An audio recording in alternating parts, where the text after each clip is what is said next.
Class 9। आज हम गिरधर की कुंडलियाँ का आखिरी के दो हैं, 6th और 7th, छठा और सातवां, ये दोनों करेंगे। तो इसमें कवि ने कहा है कि पानी बढ़े नाव में, घर में बाढ़े दाम, दो हाथ उलीचिए यही सयानो काम। यही सयानो काम राम को सुमिरन कीजिए, पर स्वार्थ के का शीश आगे धर दीजिए। कह गिरधर कविराय बड़न की याही बानी, चलिए चाल सुचाल राखिए अपना पानी। तो यहाँ पर कवि गिरधर राय जी ने कहते हैं, पानी बाढ़े नाव में, घर में बाढ़े दाम। कि अगर इसमें कहते हैं कवि कि यदि नाव में पानी भरने लगे या पानी की मात्रा बढ़ने लगे और घर में धन बढ़ने लगे, तो होशियार व्यक्ति क्या करता है? होशियार व्यक्ति का यही काम है कि वो नाव में से तो पानी बाहर फेंके और घर में बढ़े दाम को सत्कार के कार्य में लगाए। अर्थात दोनों बाढ़े दाम, दो हाथ लीजिए। अगर नाव में पानी की मात्रा बढ़ जाती है कहीं छेद से या कुछ, तो नाव डूब जाएगी। इसलिए क्या करते हैं कि उसको दोनों हाथ से जल्दी जल्दी करके निकालते हैं। यहाँ पर कहा है कवि ने कि इसी तरह जब घर में बाढ़े दाम, यानी घर में जब धन संपत्ति की बढ़ोतरी होती है, तो अच्छा यही है कि उसे भी सत्कार्य में या परोपकार के कार्य में लगा दिया जाए। नहीं तो दोनों ही स्थितियां हैं वह मानव को डुबो देंगी। राम का स्मरण करना चाहिए ताकि जो सत्कार्य है या परमार्थ के कार्य है अपनी जान से ज़्यादा प्रिय जानकर करना चाहिए। कवि यहाँ पर कहते हैं कि कवि ने बहुत अच्छी और सदाचार और परोपकार का जीवन बिताते हुए व्यतीत करने की यहाँ पर शिक्षा दी हुई है। तो वो कहते हैं कि पानी बाढ़े नाव में, घर में बाढ़े दाम। पानी अगर नाव में बढ़ता है और घर में अगर दाम बढ़ता है, तो जो समझदार व्यक्ति होता है वो क्या करता है कि उसका पानी, नाव में से पानी को जल्दी जल्दी बाहर निकालता है दोनों हाथों से। और अगर घर में धन संपत्ति बढ़ती है तो वो उसको सत्कार्य में लगा दे। यही सयानो काम, यही समझदारी का काम है। मन पर स्वार्थ के का शीश आगे काम राम को सुमिरन कीजिए। यही सयानो काम राम को सुमिरन कीजिए। और कहते हैं कि राम का नाम लेकर राम का स्मरण भजन करके अपनी ज़्यादा से ज़्यादा सत्कार्य करना चाहिए। पर स्वार्थ के काज शीश आगे धर दीजिए। परोपकार के कार्य में और राम के नाम में अपने आप को पूरी तरह से समर्पित कीजिए, कि राम के लिए और परोपकार के कार्य के लिए अपना समर्पण पूर्ण रूप से दे दीजिए। यही हमारा क्या है? कह गिरधर कविराय बड़न की याही बानी। तो गिरधर कविराय कहते हैं कि बड़न की यानी बड़े लोगों की यही वाणी है, यानी यही उनके वचन है। वाणी यानी वचन है। और उनके जो बड़न यानी बड़े बुजुर्ग लोग हैं, संत महात्मा हैं या मार्गदर्शक हैं, गुरु हैं, ये सब क्या हैं? ज्ञानी हैं, ऋषि मुनि हैं। ये सब क्या हैं? हमारे बड़े हैं और हमें सही मार्ग दिखाते हैं। तो इसलिए उन्होंने कहा कि बड़न की यही बानी, यानी उनका यही विचार है, उनका यही वचन है कि हमें हमेशा ही स्वयं को परमार्थ के कार्य के लिए समर्पित करना चाहिए। रहिए चाल सुचाल राखिए अपना पानी। इस तरह से अपने व्यक्तित्व को, अपने आत्मा को, अपने संपूर्ण जीवन को किस तरह से रखेंगे? सुचाल रखेंगे, यानी अच्छा रखेंगे, जिस पर किसी तरह का कोई आरोप नहीं मर सकता है या लगा सकता, यानी कि वह व्यक्ति सद्मार्ग पे चलेगा और अपने सम्मान की रक्षा कर सकता है। तो वो इस तरह से अपने सम्मान की रक्षा कर सकता है। सही सत्कार्य के कार्य करके, ईश्वर का स्मरण करके, ईश्वर का, राम का स्मरण करते हुए सत्कार्य का कार्य करना है और बड़े विनम्र पूर्वक ये करना है। और गुरु महाराज या घर के बड़े बुजुर्ग, महात्मा, सिद्ध पुरुष, सभी लोगों का यही वचन है, वो यही शिक्षा देती हैं कि हमें सत्कार्य के कार्य करते रहना चाहिए। इससे हमारा मान सम्मान भी बढ़ेगा और हमारे चरित्र पर या हम पर किसी तरह का आरोप नहीं लगेगा। बात यह है कि अगर धन की वृद्धि होती है और उस पर सिर्फ अपने लिए खर्च होता है तो मनुष्य बुरे तरह के, उसकी चाल बुरी हो जाती है, यानी कि उसमें बुरी चीज़ों का व्यसन आ जाता है, उसमें बुरी बातें आ जाती हैं। वो उस धन का प्रयोग अपने ऐशो आराम के लिए घूमने फिरने, शराब पीने, होटलों में जाने और फिर नाना तरीके के अलग अलग तरह का, पैसा आने पर मनुष्य के कार्य भी उतने ही गलत होने लगते, क्योंकि उसके पास धन है तो वो उतने बुरे कर्मों में लिप्त हो जाता है। तो अच्छा यही है कि बुरे कर्मों पे अपने बुरे कर्म करते हुए अपने चरित्र का नुकसान करो, इससे बेहतर यही है कि क्या करें, हम उसे सत्कार्य के कार्य में लगा दें। और सत्कार्य के कार्य में लगाएंगे तो ऑब्वियसली क्या होगा, और मन में दया का, सद्भाव का और समानता का भाव रहेगा, राम का स्मरण रहेगा, तो दुनिया में वैसे ही हमारा क्या होगा, वाहवाही होगी, लोग हमें सम्मान की नज़र से देखेंगे। तो मैं एक बार फिर उसमें पूरा आपको समझा देती हूँ कि कवि ने सदाचार और परोपकार का जीवन व्यतीत करने की सलाह दी है या शिक्षा दी है।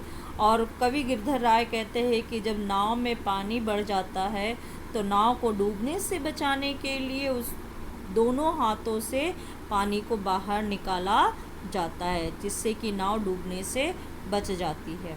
उसी प्रकार घर में धन की बढ़ोतरी होने पर उसे दोनों हाथों से दान पुण्य के कार्य में, उस धन को दान पुण्य के लिए समर्पित कर देना चाहिए। अर्थात खुले दिल से हमें क्या करना चाहिए, खुले हाथों से दान कर देना चाहिए, अन्यथा धन कुल वंश का नाश कर देगा। धन की बढ़ोतरी से घर में विकृति, बुरे व्यसन और घर में लड़ाई झगड़े जैसी बातें होंगी, जो कि कुल के लिए, वंश के लिए नाशकारक होगा। व्यक्ति में अनेक प्रकार की बुराइयां आ जाती हैं। अतः बुद्धिमान लोगों और ज्ञानी व्यक्तियों ने सदैव यही कहा है कि ईश्वर का स्मरण करते हुए धन को परोपकार के कार्य में लगा देना ही बेहतर है। हमारे गुरुजन और ज्ञानी पुरुषों ने भी हमें यही सीख दी है कि दूसरों के कल्याण के लिए अपने प्राण भी न्योछावर कर देने चाहिए। तो उचित यही है कि सदैव अपने माँ और इस तरह के कार्य से हमारे चरित्र भी बनेगा और हमारा सम्मान भी बना रहेगा, हमारे सम्मान की रक्षा भी होगी। तो सज्जन व्यक्ति अपनी संपत्ति का संचयन जो है वो परोपकार के कार्य के लिए करते हैं। आगे इसमें है, अगला जो दिया है उसमें है कि आखिरी वाला जो कुंडली है, साई तहाँ न बैठिए जहाँ कोई दे उठाए, जहाँ को दे उठाए, बोल अनबोले रहिए, हंसिए नहीं हहाय, बात पूछे ते ही कहिए, कह गिरधर कविराय समय सो कीजे काजा, अति आतुर नहीं होए, बहुरी आंखें हैं राजा। यहाँ पर बड़े उसमें उन्होंने बड़े हमें किस तरह से अपने आचरण को, सभ्य आचरण को अपनाने की शिक्षा दी है। हम कहीं अनपढ़ गंवार न लगें, कहीं हम बड़े लोगों की सभा में जाते हैं, यानी राजा की सभा में जा रहे हैं, राजा के दरबार में जा रहे हैं, राजा के निमंत्रण पर जा रहे हैं या बड़े लोगों के निमंत्रण पर हम जा रहे हैं, जो राजा के समान है, जिसका बहुत मान सम्मान है, बहुत धन दौलत है उनके पास में, तो हम एक मिडिल क्लास हैं या हम गरीब हैं, तो हम जब जाएं तो वहाँ हम इस तरह का आचरण करें कि वो किसी को बुरा न लगे, साथ में हमारे व्यक्तित्व पे या हमारे ऊपर भी किसी तरह की कोई उंगली न उठा सके।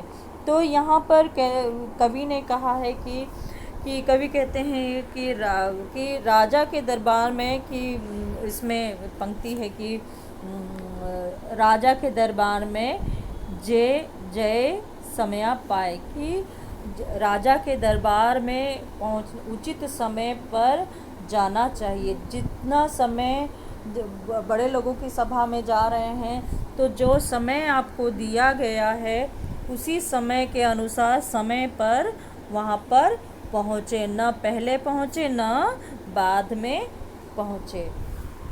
अगली वो शिक्षा देते हैं कि साईं तहाँ न बैठिए जहाँ को दे उठाए, कि हे व्यक्ति, हे मनुष्य, उस स्थान पर जाकर नहीं बैठना जहाँ से कोई तुम्हें उठा दे। तो जो लगा हुआ है, कुर्सियाँ लगी हैं, सोफ़े लगे हैं, बैठने की जो भी व्यवस्था, सिंहासन लगे हुए हैं, जहाँ कहीं भी जो भी व्यवस्था है, तो ज़रा सोच कर बैठिएगा कि वो जो सिंहासन और सोफ़े लगे हैं वो किनके लिए होंगे।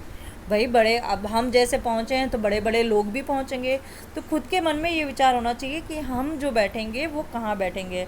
अतः हमें इस तरह का आचरण करना चाहिए, इस बात पर ध्यान देना चाहिए, और इसलिए ऐसे जगह का चुनाव करना चाहिए, देखना चाहिए कि कौन कहाँ बैठा है, और समझदारी से जाकर वहाँ बैठिए।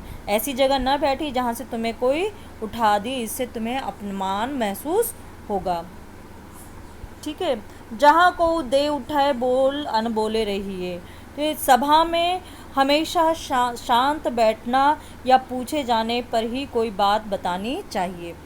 सभा जब चल रही है तो अच्छा यही होता है कि किसी से बातचीत न करके जो वक्ता कह रहा है उसकी बात को खूब मन से श्रवण कीजिए, उसको श्रवण यानी उसको सुनिए, और अपनी राय बीच बीच में न दें। अगर कहीं कोई कुछ पूछता है तो केवल उतना ही कहिए जितनी की आवश्यकता है, अन्यथा उसकी बोल अनबोले ही रहिए, यानी बिना बोले ही रहें। आगे है, हंसी नहीं हाय बात पूछे थे कहिए, कि किसी सभा में जब बैठे हैं और कोई हंसी मजाक की बात चल रही है या कुछ है, तो वहाँ ठहाके लगा के मत हंस दीजिए। ठहाके लगा के हंसने से क्या होगा, हमारा आचरण जो है वो बुरा समझा जाएगा। बात पूछे ते कहिए, और जितना पूछा जाए केवल उतना ही उत्तर दें।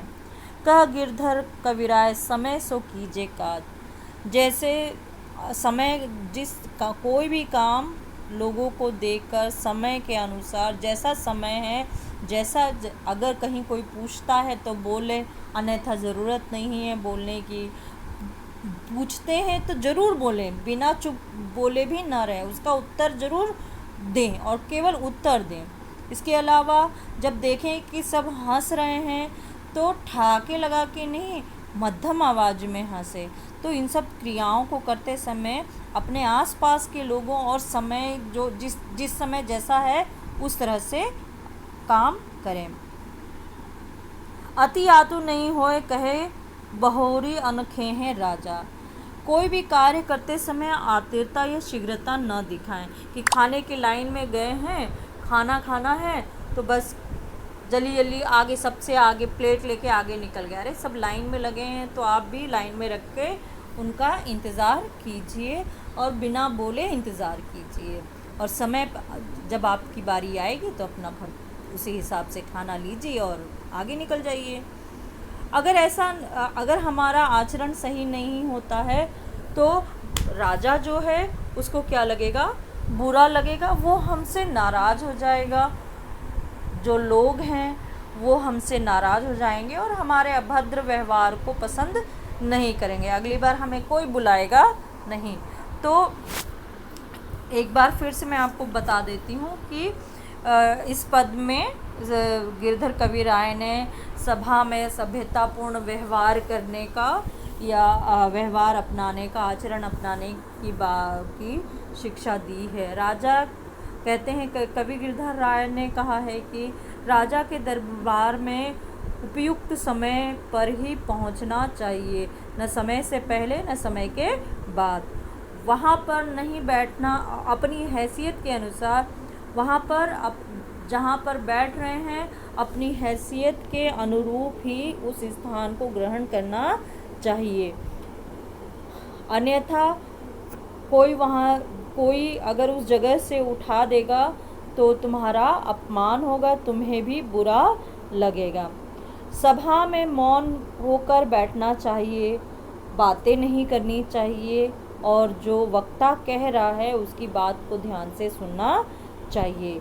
किसी भी बात पर हंसी की बात अगर है तो धीरे से हंसे, ठहाके लगाकर और ज़ोर ज़ोर से हंसना नहीं चाहिए, यह व्यवहार असभ्य लगेगा।